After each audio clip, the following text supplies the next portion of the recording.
This is the second lecture for Women's Health in PHM 602. And in this lecture, we're going to briefly look through the resources that are going to be available on UB Learns and learn a little bit about reproductive physiology, most of which should be a review from what you've learned from Patho last year. Then there will be a second video that will be posted on contraceptive background to use to prepare for class when we'll work on contraception cases.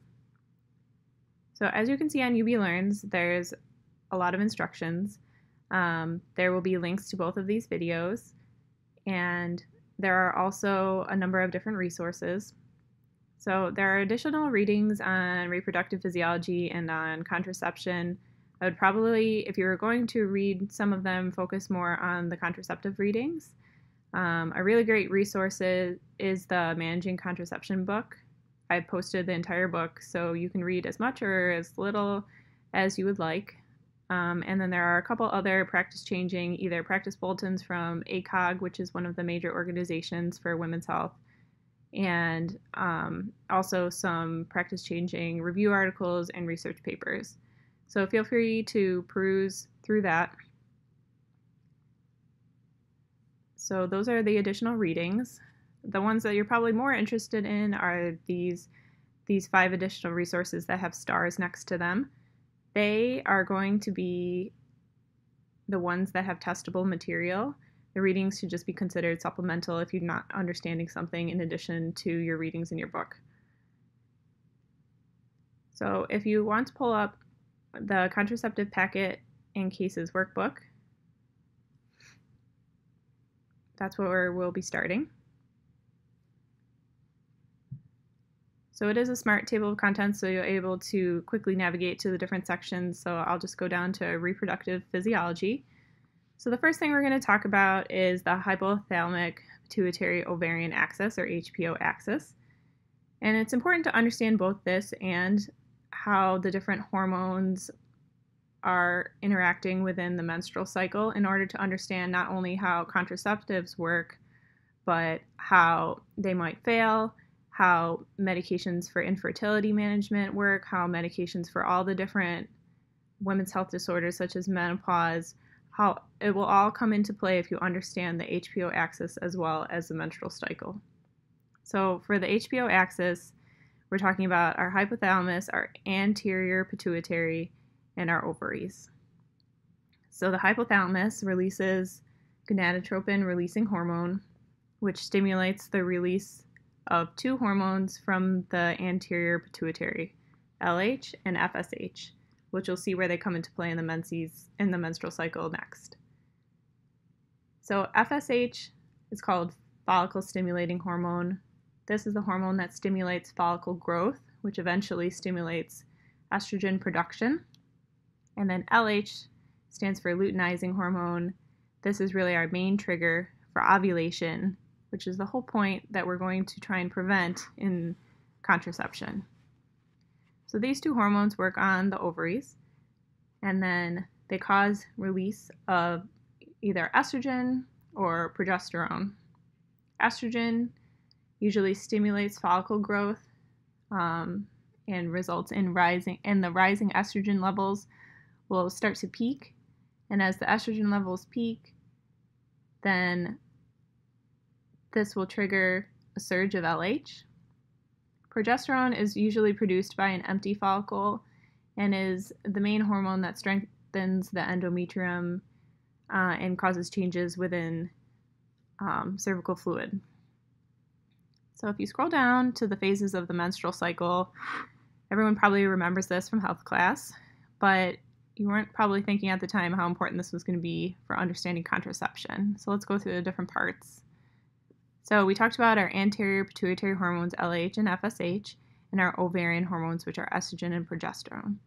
And these different hormones from the ovaries are going to have effects on the uterine lining.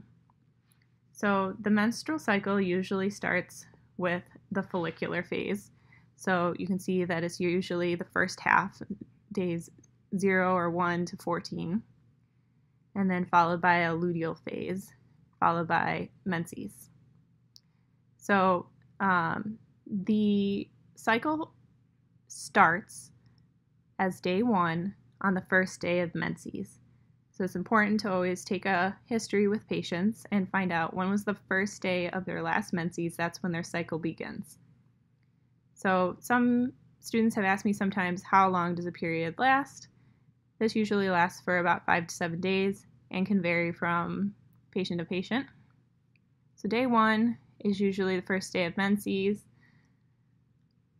This phase will continue until ovulation occurs, which usually happens around day 14, and that's when we go into the luteal phase. So during day 1 through 4, we start to have a rise in FSH, which you can see is the green line. So as FSH begins to rise, it allows recruitment of a small group of follicles, which are immature eggs. The follicles start to grow and develop, and then over days 5 to 7, a single dominant follicle begins to emerge, and this dominant follicle produces a whole bunch of estrogen. So as that dominant follicle emerges, you can see this spike in estrogen here. So as the dominant follicle emerges, this increase in estrogen causes atresia, or reabsorption of any of the other follicles that were under development. Now, sometimes there can be 2 follicles. This is when you would have a chance of twins, but most of the time it's going to be just 1 follicle that is going to be the dominant follicle. So the estrogen, as it begins to rise, causes an increase in both FSH, and without that increase in FSH, the dominant follicle will die off. FSH allows the follicle to enlarge and synthesize other hormones. This follicle will later rupture and release the oocyte, which is like the egg. So estrogen from the dominant follicle also stops menses from the previous cycle. So as estrogen starts to rise, menses stops. And it thickens the uterine wall and starts to prepare for possible embryonic implantation. So you can see that the uterine wall is beginning to increase in thickness. So once it's reaching this certain threshold, this peak, then what it does is it triggers a surge in LH. So this is the most important thing. This is the thing that triggers ovulation. So the LH surge is the thing that results in oocyte release from the dominant follicle and ovulation. So peak in estrogen results in a release in LH. This marks the end of the follicular phase, and ovulation occurs within 24 to 36 hours after this peak in LH surge. 24 to 36 hours after the estrogen peak, 10 to 16 hours after the LH surge.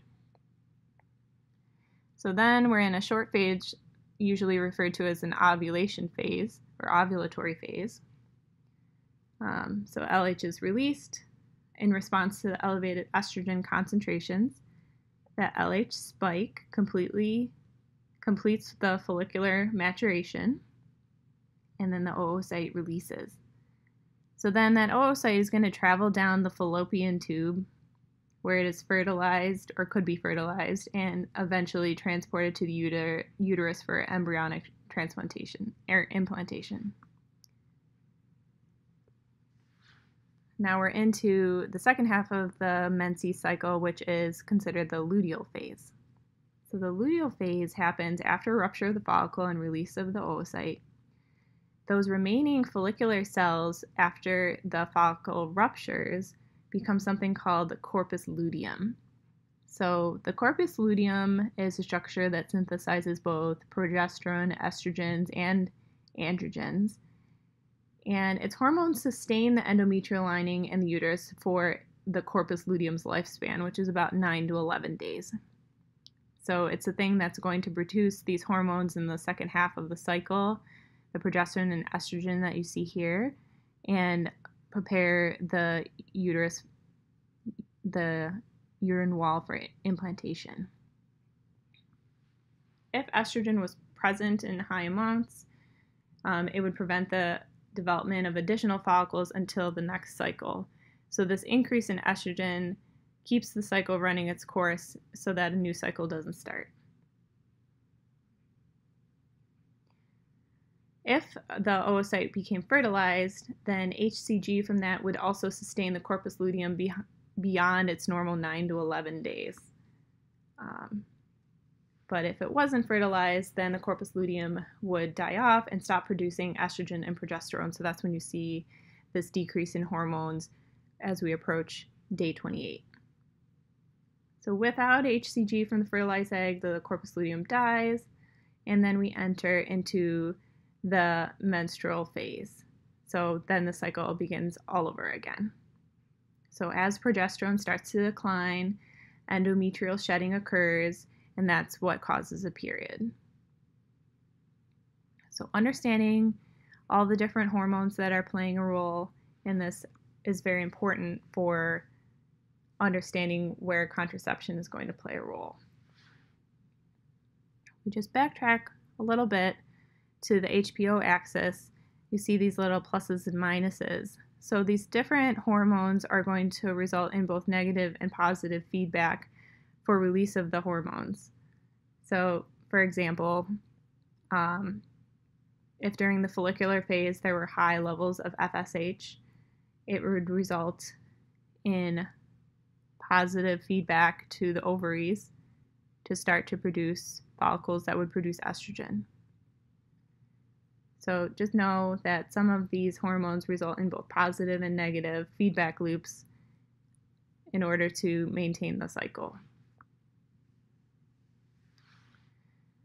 So just to recap, if at the end of the cycle, in the middle of the cycle when ovulation occurs, if fertilization does not occur, the corpus luteum dies off, progesterone levels fall, endometrial lining sheds, and then the FSH levels begin to rise again as menstruation begins. If fertilization does occur, then HCG maintains the corpus luteum. So please tune in to the next video to understand the contraceptive background and how our contraceptives are going to play a role within this cycle. Thank you.